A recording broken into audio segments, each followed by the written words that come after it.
Class 10-এর যে 7 নম্বর অধ্যায় আছে সেই অধ্যায়ের 20 শতকে ভারতের নারী আন্দোলন থেকে আজ বেশ কতকগুলো প্রশ্ন নিয়ে আমরা আলোচনা করব।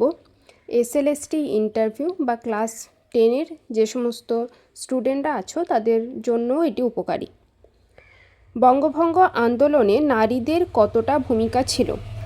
যে কোনো বই, জীবন মুখোপাধ্যায়, জি.কে. পাহাড়ি, সমস্ত বইতেই এই নারীদের ভূমিকা বঙ্গভঙ্গ আন্দোলনে খুব সুন্দর করে আছে। সরলা দেবী চৌধুরানী, গিরিবালা দেবী, অবলা বসু, হেমাঙ্গিনী দাস, কুমুদিনী মিত্র, কুমুদিনী বসু এবং যে অরন্ধন পালন হয়েছিল, রাখিবন্ধন উৎসব, লক্ষ্মীর ভাণ্ডার, সখী সমিতি, এগুলোকে নিয়ে তোমাদের আলোচনা করতে হবে এখানে। 2 নম্বর প্রশ্ন, ফেলে দাও রেশমি চুড়ি গানটির তাৎপর্য সম্পর্কে আলোচনা করো। মুকুন্দ দাসের এই যে গান, সেটি স্বদেশী আন্দোলনের প্রেক্ষাপটে লেখা হয় এবং ইংরেজদের সমস্ত জিনিস বর্জন করা, পিকেটিং করা এবং স্বদেশী আন্দোলন জিনিসপত্রকে গ্রহণ করা, এটি বিষয়বস্তু গানের। তো এটিকে নিয়ে তোমাদের আলোচনা করতে হবে। রামেন্দ্র সুন্দর ত্রিবেদী কে ছিলেন? রামেন্দ্র সুন্দর ত্রিবেদী তিনি একজন শিক্ষাবিদ ছিলেন। জাতীয়তাবাদী আন্দোলনে তার একটা গুরুত্বপূর্ণ ভূমিকা আমরা পাই এবং সেই সঙ্গে যে অরন্ধন এবং উপবাস আন্দোলন শুরু হয় 16 অক্টোবর 1905-এ যখন স্বদেশী বঙ্গভঙ্গ ডাক হয়, তারপরে যে স্বদেশী আন্দোলন শুরু হয় সেখানে অরন্ধন আন্দোলনে তিনি ডাক দিয়েছিলেন। মুর্শিদাবাদের একজন নারীর নাম করো যিনি সেই সময় আন্দোলনে অংশগ্রহণ করেন। গিরিজা সুন্দরী। লক্ষ্মীর ভাণ্ডার কে স্থাপন করেন? এখানকার সঙ্গে তখনকার লক্ষ্মীর ভাণ্ডারের কোনো সম্পর্ক আছে কি?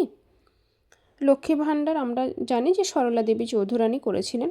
না, শুধুমাত্র নামের একটা আমরা সম্পর্ক পাই, কিন্তু আদার্স কোনো সম্পর্ক আমরা পাই না।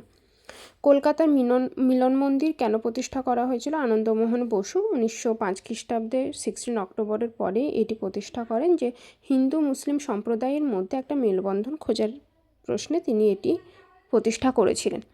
নারী বিষয়ক কতকগুলি গ্রন্থের নাম বলো। 8 নম্বর প্রশ্ন, তিলক স্বরাজ তহবিল কেন চালু করা হয়? 9 নম্বর প্রশ্ন, ভারতের প্রথম ছাত্রী সংগঠন কোথায় চালু হয়? তিলক স্বরাজ তহবিল 1920 খ্রিস্টাব্দে অসহযোগ আন্দোলন যখন শুরু হচ্ছে এবং তিলক মারা যান, তার উদ্দেশ্যে একটা ফান্ড রেজ করা হবে অসহযোগ আন্দোলনের, এবং সে কারণে এটি চালু করা হয়েছিল। এবং ভারতের প্রথম ছাত্রী সংগঠন চালু হয় 1923 খ্রিস্টাব্দে দীপালি সংঘ বলে, যেটি চালু করা হয়েছিল ঢাকাতে। 9 নম্বর প্রশ্ন। 10 নম্বর প্রশ্নতে এবার আমরা আসি। বিপ্লবী যতীন দাস কে ছিলেন? ইতিহাসে তার গুরুত্ব কী? 11 নম্বর প্রশ্ন, ভারতের বুলবুল কে? সরোজিনী নাইডু। 12 নম্বর প্রশ্ন, ভারত ছাড়ো আন্দোলনে নারীদের ভূমিকা। এই সমস্ত প্রশ্নের উত্তর কিন্তু যে কোনো টেক্সট বুককে পাওয়া যাবে।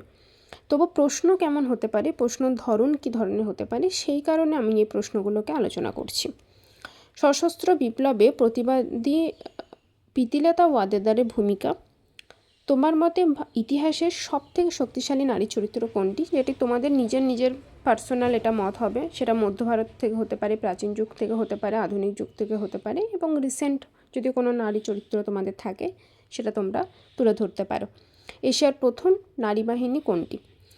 এই ছিল নারী বিষয়ক প্রশ্নমালা। এছাড়াও যদি তোমাদের মাথায় কোনো নারী বিষয়ক ইতিহাসের প্রশ্নমালা এসে থাকে, প্রশ্ন সেরকম, তোমরা কমেন্টে সেটি অবশ্যই জানাতে পারো, তাহলে সেটি সবাই উপকৃত হবে। তোমরা নিজেদেরও একটা আলোচনা হয়ে যাবে এবং বাকিরাও সে প্রশ্নগুলো নিজেদের মতো করে তারা পেয়ে থাকবে।